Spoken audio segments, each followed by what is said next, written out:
Today's tale follows two unlikely neighbors drawn together by fate and separated by circumstance. On one side, there's a reserved boy from a powerful, affluent family.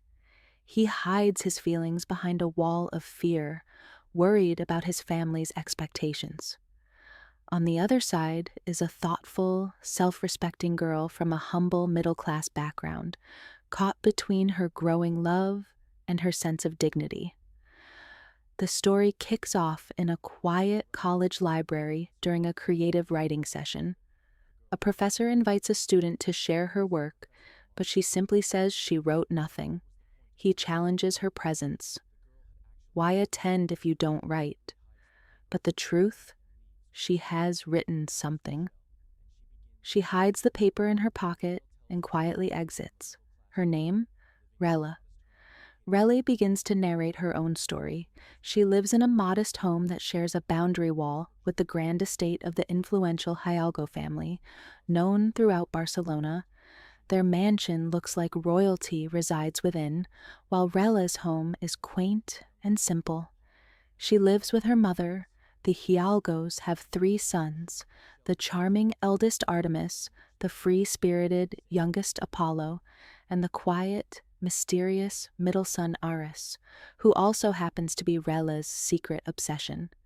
She's never even spoken to him, yet she's collected every detail she can, his routines, likes, dislikes, even storing them in a folder on her laptop. One evening, her internet goes down. As she investigates the router near the window, she spots Apollo sitting just outside. "Are you using my Wi-Fi?" she asks. "Yeah," he shrugs. "Ares gave me the password. No signal in my room, so I came here." That seemingly minor moment sparks everything to come. Later that night, music blares from her network. She looks outside and finds Ares using her Wi-Fi to blast music from his laptop. "Seriously?" she yells out the window. "You're hijacking my internet for this?"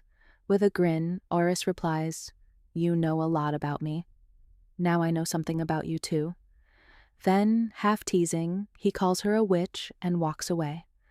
The next morning at college, her best friend Yoshi jokes, "Rella, one day I'll be your husband." She laughs it off. Later, while watching Ares at football practice, it suddenly begins to rain. Ares walks home, and Rella, unable to resist, secretly follows him, but she loses track of him and tumbles into a roadside pothole.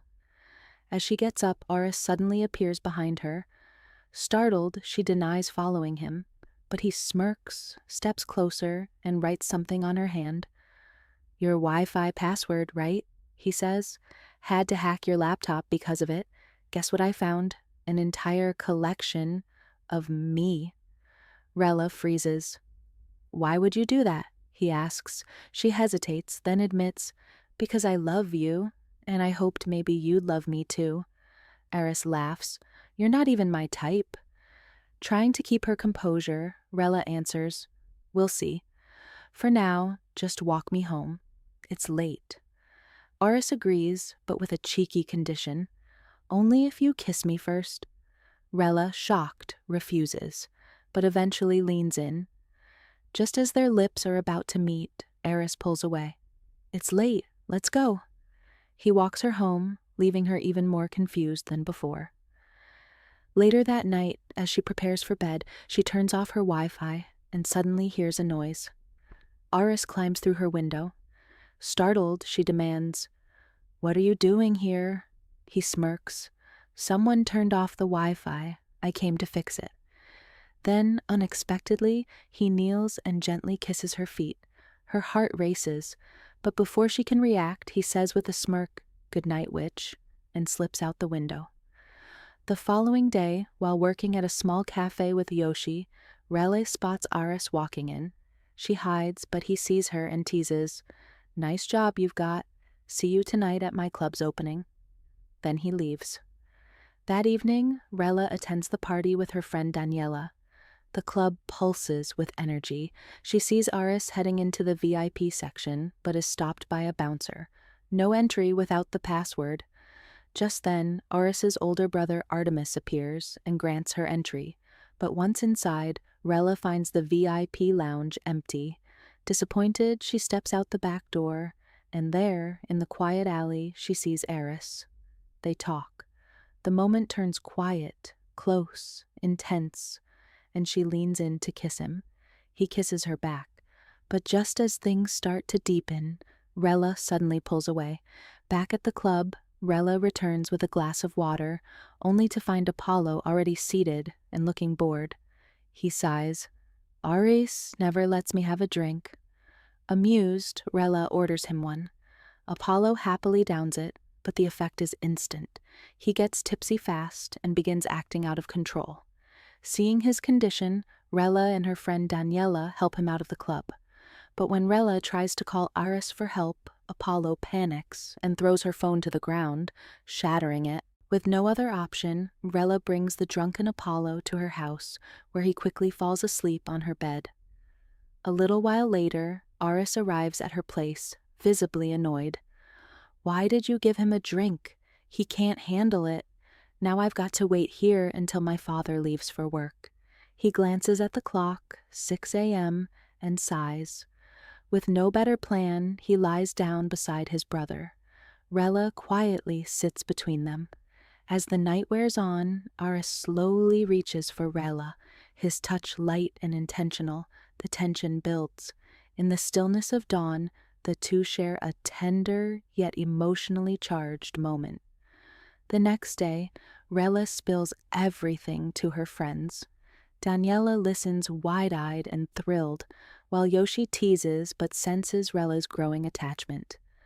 Later, while studying, Rel receives a delivery. Inside the package is a brand new phone and a note from Ares. Surprised, she decides to return it immediately. At the Hidalgo mansion, she runs into Claudia, Artemis's assistant, who leads her to Ares's room.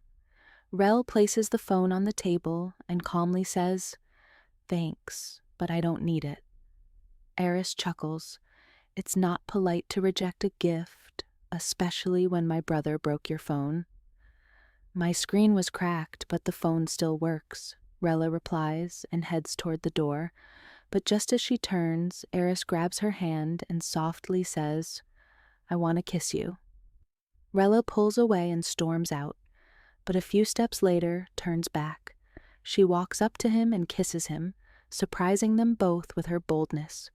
As the moment grows deeper, Ares senses it's her first time. "Are you sure?" he whispers. Rella nods, and the two share an intimate, heartfelt moment, getting completely lost in each other. But as the intensity fades, Ares suddenly gets up, cold and distant, and starts playing video games. Without looking at her, he says casually, "Take the phone. It's yours." Rella's heart sinks. She silently picks up the phone, walks out, and angrily tosses it into a bin before heading home. Yoshi notices her mood shift right away. "What happened?" he asks gently. Rella avoids his gaze. "No studying today. I need some space." She shuts the window in frustration, the one that looks directly into Ares's room. The following morning, during her writing class, a notification pops up on her phone. It's a photo of Ares wearing her necklace. She realizes she left it at his house the previous day. Without hesitation, she rushes to his place to get it back. Ares is in the swimming pool with his friends when she arrives. To her shock, he suddenly jumps out and pulls her into the pool with him. "I didn't come here to swim," she protests, dripping wet. "Just give me my necklace." Ares smiles. "Don't worry, no chlorine, I'm allergic." Still annoyed, Rella follows him to his room, where he gently places the necklace around her neck. Their closeness sparks something again. He kisses her, and passion rises once more. But just like before, Iris suddenly pulls away and leaves the room in silence. Moments later, Claudia enters and speaks to Rella with cold disdain, implying she doesn't belong there. Hurt and humiliated, Rella quickly gathers her things and walks out. Iris, hearing everything from outside, says nothing. The next day, Yoshi tries to lift her spirits with a party invite. Rele reluctantly agrees, but her mood worsens the moment she spots Ares at the party, laughing and flirting with another girl. Seeing the hurt in her eyes, Yoshi leans in and says, "Forget him. He's not worth your tears." At the party, the music thumps and lights flash as everyone dances and laughs.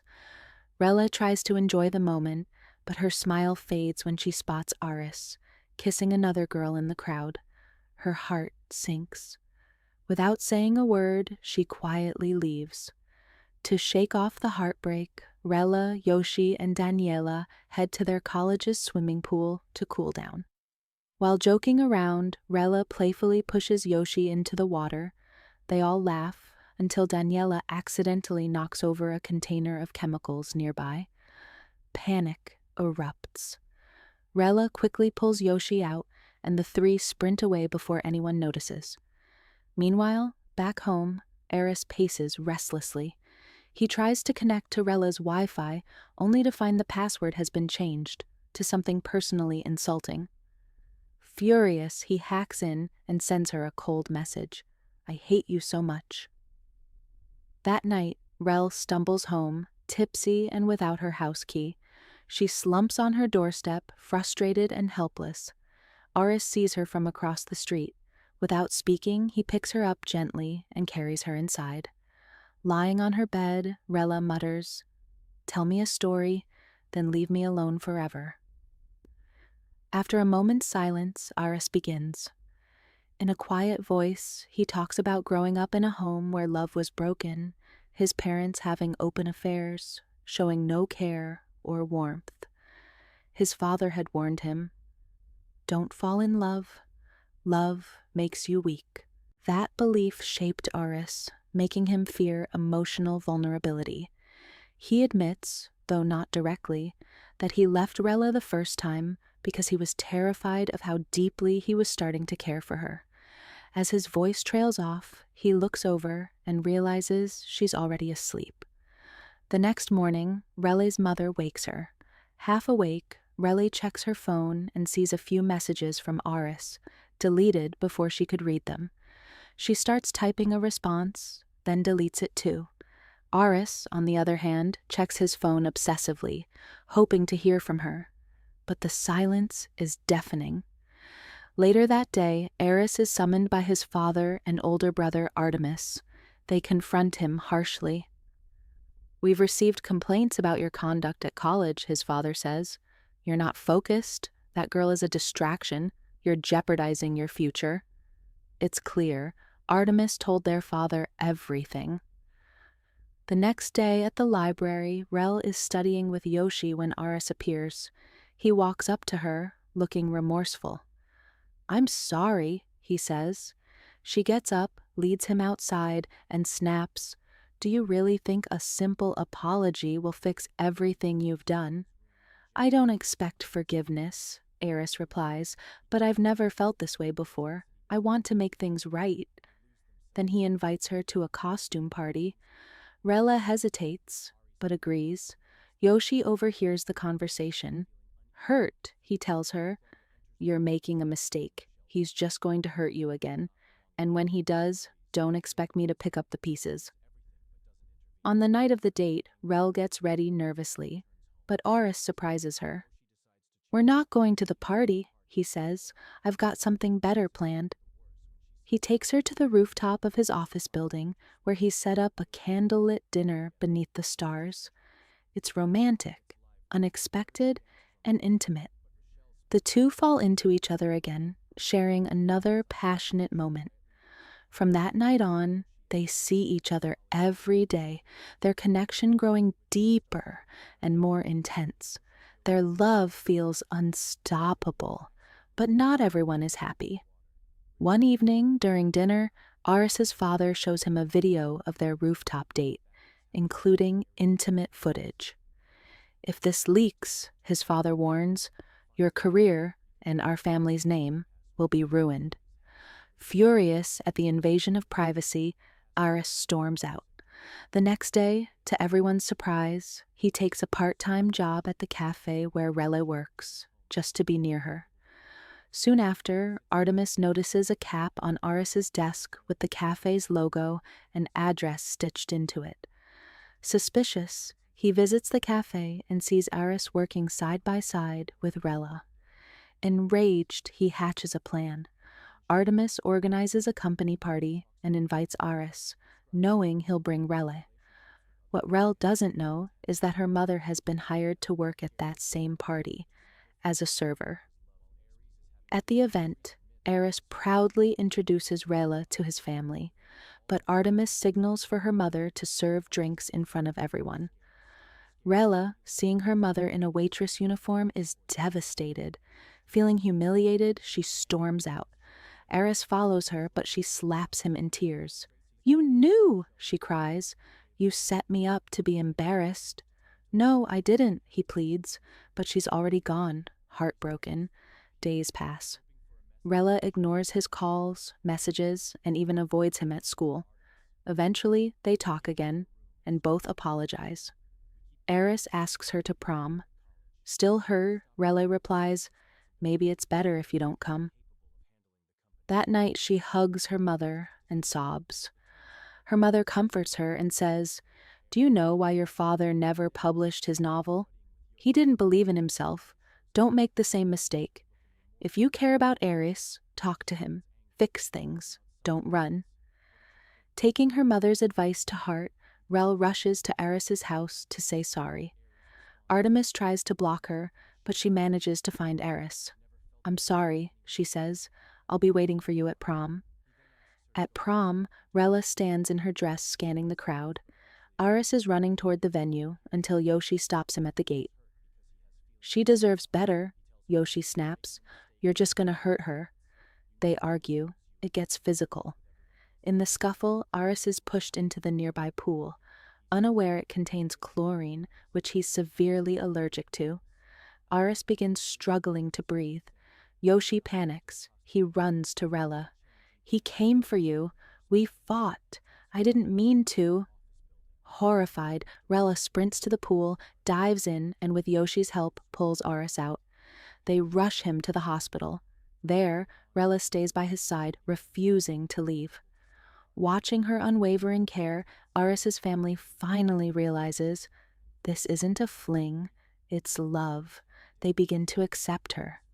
After his recovery, Ares makes a bold decision to leave the family business and pursue his dream of becoming a doctor. It means being apart for a while, but both understand it's worth it. 4 months later, Rella hosts her first public reading. The room is silent as she tells her story. Her story with raw emotion. The audience erupts in applause.